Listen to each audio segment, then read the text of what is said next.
នៅក្នុងព្រៃដ៏ស្ងប់ស្ងាត់មួយនេះមានសត្វបក្សាបក្សីនិងធម្មជាតិចម្រុះជាច្រើនក្នុងនោះក៏មានដុំថ្មមានវិញ្ញាណគឺជាដុំថ្មបិសាចវាតាំងសិលដោយមានបំណងចង់ក្លាយទៅជាមនុស្ស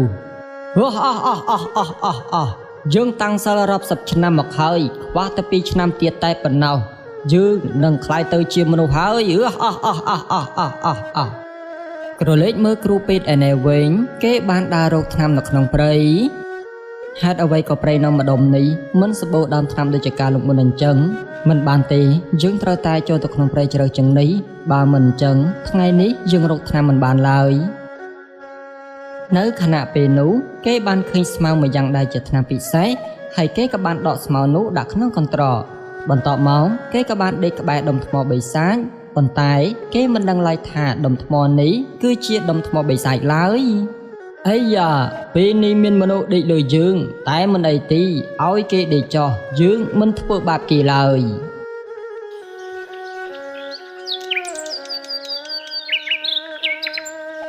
មួយស្របក់ក្រោយមកគេក៏បានភ្ញាក់ពីដំណេកឡើងវិញហើយគេមានអារម្មណ៍ថាដូចជាឈឺនោះមិនតែងខ្ញុំមានអារម្មណ៍ថាដូចជាឈឺនោមខ្លាំងណាស់ខ្ញុំនោមដាក់ដុំថ្មនេះសិនរួចចាំបន្តដំណើរទៅមុខទៀតគេក៏បាននោមដាក់ដុំថ្មបិសាចធ្វើឲ្យបិសាចខឹងយ៉ាងខ្លាំងបិសាចក៏បាននិយាយថាមនុស្សអាក្រក់ឯងនេះដេកលើយើងដេកលក់យ៉ាងស្ងប់ប៉ុន្តែឯងបែរជារមុលគុណកន្លែងឡើងមិនចេះតិចឯងមិនទៅនោមឯងបែរជានោមដាក់ក្បាលយើងអញ្ចឹងព្រះអើយដុំថ្មបិសាចដុំថ្មបិសាចឲ្យខ្ញុំសុំទោសខ្ញុំគ្មានចេតនានោះទេមនុស្សអាក្រក់យើងនឹងដាក់បណ្ដាសាឯងឲ្យឯងខ្លាយទៅជាសត្វលីនិងមានក្លិនឆ្អែតឆ្អាបបំផុតក្លិនឆ្អែតឆ្អាបនេះដូចជាទឹកនោមរបស់ឯងអញ្ចឹងឯងទទួលយកទៅរំពេចនោះគេក៏បានខ្លាយទៅជាសត្វលីហើយខ្លួនរបស់គេស្អុយយ៉ាងខ្លាំងប្រៀបដូចជាសាកសពអញ្ចឹងព្រះអើយរាងកាយរបស់ខ្ញុំឥឡូវនេះខ្លាយទៅជាសត្វលីហើយតើខ្ញុំគួរតែធ្វើយ៉ាងម៉េចទៅ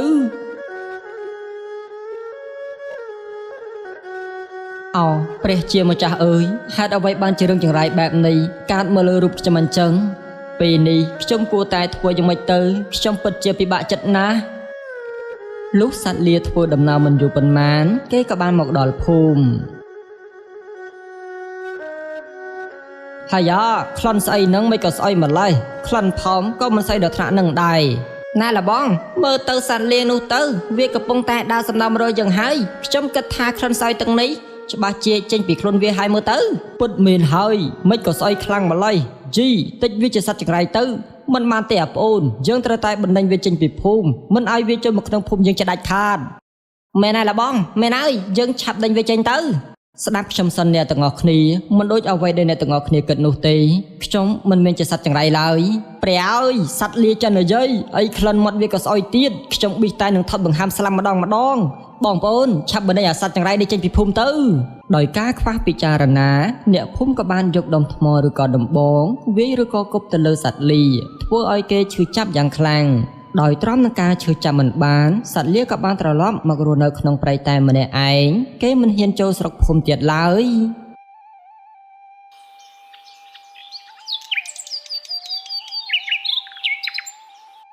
តើវាគឺជាអ្វីទៅហេតុអ្វីបាត់ជាខ្ញុំចង្រៃអីបែបនេះសត្វលាដោយតូចចិត្តនឹងវាសនារបស់ខ្លួនពេកគេក៏បានឡើងទៅកន្លែងដទីខ្ពស់ខ្ញុំគួរតែលោតដើម្បីបញ្ចប់បញ្ហាជីវិតដែរឬទេកាលខ្ញុំជាមនុស្សខ្ញុំគឺជាគ្រូពេទ្យតែពេលនេះខ្ញុំខ្លាចទៅជាសត្វលាទៅហើយត្រូវបណ្ដាសារបស់ស្ដេចដុំថ្មទៀតតើខ្ញុំរស់នៅដើម្បីអ្វីគេពិបាកចិត្តណាស់ហើយកំពុងតែរអ៊ូតែម្នាក់ឯងនោះស្រាប់តែមានកូនសេកមួយបានធ្លាក់នៅចំពោះមុខគេកូនសេកឯងកើតអ្វីទៅមិនអីទេចាំយើងជួយព្យាបាលឲ្យឯងណាដោយការមើលថែនិងយកចិត្តទុកដាក់សត្វលាក៏បានព្យាបាលកូនសេកនោះបានដោយជោគជ័យកូនសេកឯងខ្លាចយើងទេឯងស្អីយើងដែរឬអត់មើលទៅឯងប្រហែលជាខ្លាចនឹងស្អុយខ្លួនរបស់យើងហើយមើលទៅបានជាឯងមិននិយាយស្ដីជាមួយយើងដូច្នេះអត់ទេខ្ញុំមិនស្អប់ខ្ពើមលោកនោះទេហើយក្លិនរបស់លោកក៏មិនបានជាឥទ្ធិពលអាក្រក់មកដល់ខ្ញុំដែរនេះសត្វសេចេះនិយាយដែរត្រឹមត្រូវហើយខ្ញុំអាចនិយាយបាន ល្អខ្លាំងណាស់ល្អខ្លាំងណាស់ពេលនេះខ្ញុំមានមិត្តម្នាក់ហើយកន្លងមកខ្ញុំរស់នៅតែម្នាក់ឯងនោះទេត្បិតថាលោកត្រូវបណ្ដាសាររបស់បិសាចដុំថ្ម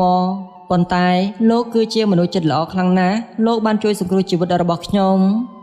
ឈប់សិនសេកហេតុអ្វីបានជាឯងដឹងថាខ្ញុំត្រូវបណ្ដាសាររបស់បិសាចដុំថ្មអញ្ចឹងលោកមិនចាំបាច់ចង់ដឹងថាខ្ញុំដឹងរឿងនេះមកពីណានោះទេនៅទីនេះគឺជាដែនដីវេទមន្តណាលោកហើយនៅមានរឿងចម្លែកជាច្រើនទៀតដែលលោកមិនទាន់បានដឹងសូមលោកកុំបារម្ភអីព្រោះពេលនេះយើងគឺជាមិត្តនឹងគ្នាហើយចាំតាំងពីថ្ងៃនោះមកអ្នកទាំងពីរក៏បានក្លាយទៅជាមិត្តនឹងគ្នានៅពេលដែលសេចបេះផ្លែឈើគេក៏បានចែករំលែកឲ្យសត្វលាផងដែរនៅពេលដែលដេកពួកគេតែងតែដេកជាមួយគ្នានិងស្រឡាញ់ចូលចិត្តគ្នាណាស់ជីវិតរបស់សត្វលានៅពេលនេះគេមិនឯកោទៀតឡើយអូសេកអើយខ្ញុំពិតជាសប្បាយចិត្តណាស់ដែលមានឯងជាមិត្តរបស់យើងត្រឹមត្រូវហើយយើងនៅមានរឿងច្រើនទៀតណាស់ដែលយើងត្រូវសប្បាយជាមួយនឹងគ្នា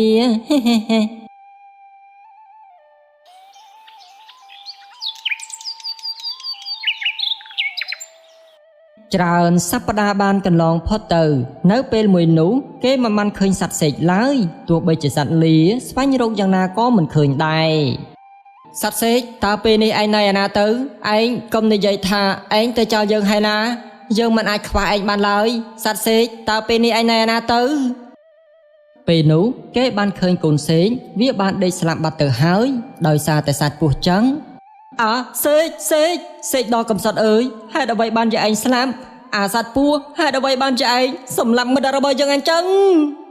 នៅពេលនេះគេពិបាកចិត្តម្ដងទៀតហើយដោយសារតែមិត្តសាមញ្ញរបស់គេត្រូវបានស្លាប់គេមិនដឹងថាត្រូវធ្វើអ្វីឡើយនៅពេលនេះគេបានត្រឹមតែអធិដ្ឋាននៅក្នុងចិត្តដ៏បរិសុទ្ធរបស់គេតែប៉ុណ្ណោះបើមានជាតិក្រោយមានពិតសូមឲ្យពួកយើងក្លាយទៅជាមិត្តនឹងគ្នាម្ដងទៀតយើងពិតជាស្រឡាញ់ឯងណាស់កូនសេក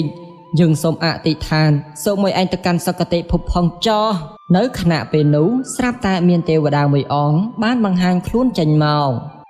មនាលសត្វលាដ៏ចម្រើនអើយយើងបានស្ដាប់អំពីការអធិដ្ឋានរបស់ឯងហើយដូច្នេះយើងនឹងឲ្យបំណងប្រាថ្នាឯងមួយជំរើសរបស់ឯងគឺមាន2យ៉ាងទី1ឯងអាចក្លាយទៅជាបរិសសង្ហាដោយកាលពីមុនវិញហើយជំរើសទី2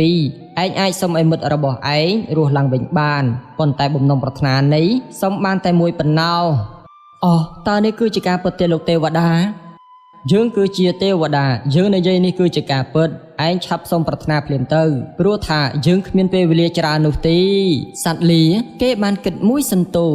យើងគួរតែត្រឡប់ដោយការពីមុនវិញដែរឬទេពេលនោះយើងមានរូបរាងសង្ហាខ្លាំងណាស់ហើយស្រីក៏ស្រឡាញ់យើងផងដែរប៉ុន្តែពេលនេះយើងមានមិត្តដ៏ល្អម្នាក់យើងពិតជាពិបាកសម្រេចចិត្តខ្លាំងណាស់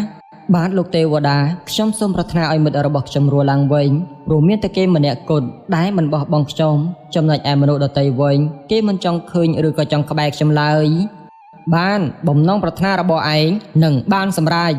ភ្លាមនោះសត្វសេកក៏បានរស់ឡើងវិញប៉ុន្តែម្ដងនេះគេមិនមែនជាសត្វសេកទៀតឡើយគេបានប្រែក្លាយទៅជានារីដ៏ស្រស់ស្អាតម្នាក់ដែលធ្វើឲ្យសត្វលាមានការឆ្ងល់យ៉ាងខ្លាំងតើអ្នកនាងជាអ្នកណាទៅអ្នកនាងពិតជាស្អាតខ្លាំងណាស់ហើយចុះឯណាសត្វសេករបស់ខ្ញុំនេះហើយគឺជាកូនសេងខ្ញុំអរគុណណាស់ដែលលោកបានជួយសង្គ្រោះខ្ញុំម្ដងទៀតអ្នកនាងគឺជាកូនសេកមែនទេចាស់ត្រឹមត្រូវហើយលោកដោយសារតែសេចក្តីល្អទេវតាក៏បានដោះបណ្ដាសាឲ្យសត្វលាហើយគេក៏បានក្លាយទៅជាមនុស្សដែលមានរូបរាងសង្ហាដូចកាលពីមុនវិញណែចៅមាណពយើងបានដោះបណ្ដាសាឯងហើយតថ្ងៃមុខឯងត្រូវតែធ្វើអំពើល្អហើយបន្តជួយមនុស្សទៀតចោះយើងលីឯងសិនហើយបាទលោកទេវតាខ្ញុំពិតជាសប្បាយចិត្តខ្លាំងណាស់ពេលនេះខ្ញុំបានរួចផុតពីបណ្ដាសារបស់ដុំថ្មហើយចៅមាណពគេពិតជាសប្បាយចិត្តណាស់បន្ទាប់ពីទេវតាបានជួយដោះបណ្ដាសាដុំថ្មក្រោយមកគេក៏បាននាំកូនសេកមករស់នៅក្នុងភូមិជាមួយនឹងគ្នាហើយពួកគេក៏មានចិត្តស្រឡាញ់គ្នានិងរស់នៅក្លាយជាប្តីប្រពន្ធនឹងគ្នាផងដែរ